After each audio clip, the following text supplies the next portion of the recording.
Happy Thursday, everybody. It is my birthday, and it is very weird celebrating here by myself. So I'm so happy I get to read to you all today. It makes the day just that much better. And I have saved a book for this day. It is one of my absolute favorite read-alouds, and not a lot of people know it. So maybe you've read this, maybe you haven't. So this is called What Would You Do with an Idea? And it's written by Kobe Yamada and illustrated by May Bissam. All right, so let's dive in.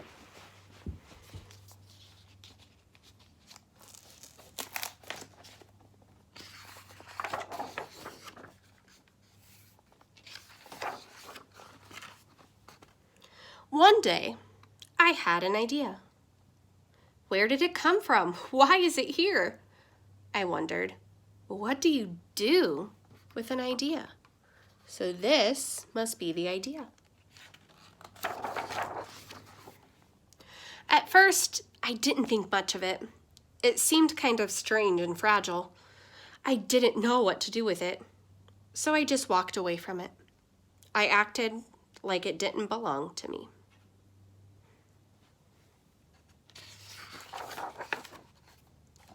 But it followed me.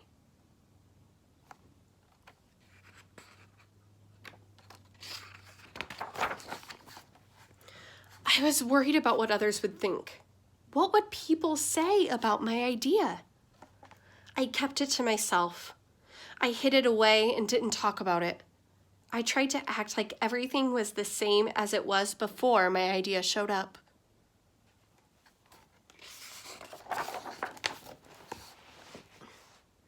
But there was something magical about my idea. I had to admit, I felt better and happier when it was around.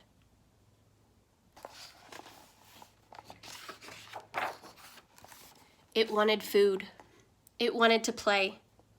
Actually, it wanted a lot of attention.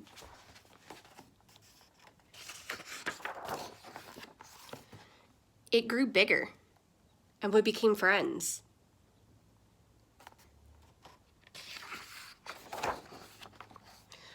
I showed it to other people even though I was afraid of what they would say.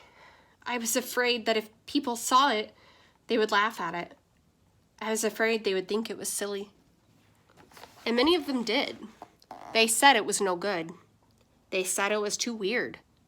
They said it was a waste of time and that it would never become anything.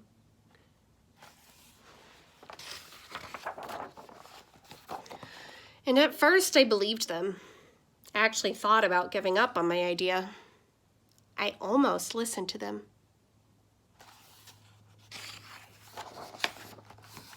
But then I realized, what do they really know? This is my idea, I thought. No one knows it like I do. And it's okay if it's different and weird and maybe a little crazy.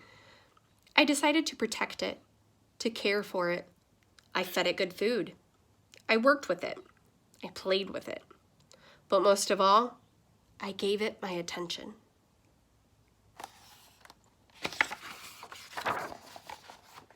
My idea grew and grew, and so did my love for it.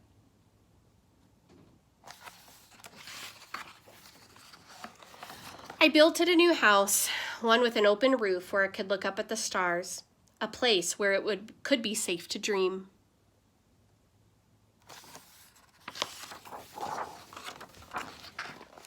I liked being with my idea.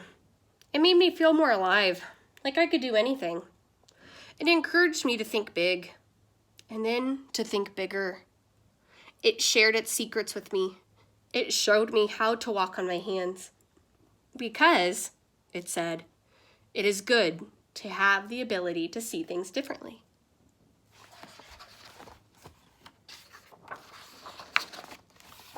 I couldn't imagine my life without it.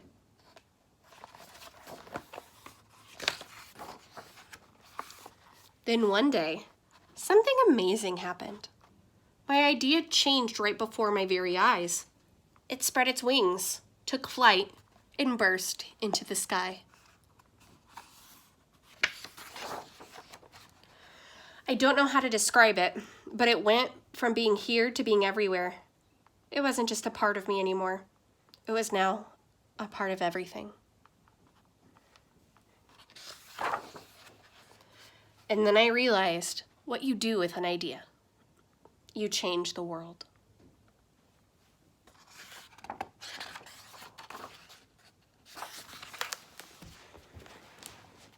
So I love that book because I have a lot of ideas, and I know a lot of you probably do too. And sometimes when we have an idea that seems so crazy and so different than what's so normal, that you might feel a little scared to tell other people your idea or think it's a dumb idea or nobody's ever going to like it. But your ideas matter, and they can really change the world. They can change so many things.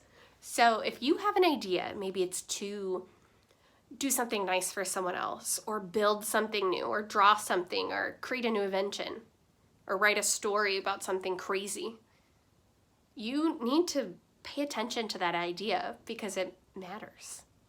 All right, I'll see you next week. Have a very happy Easter if you're celebrating.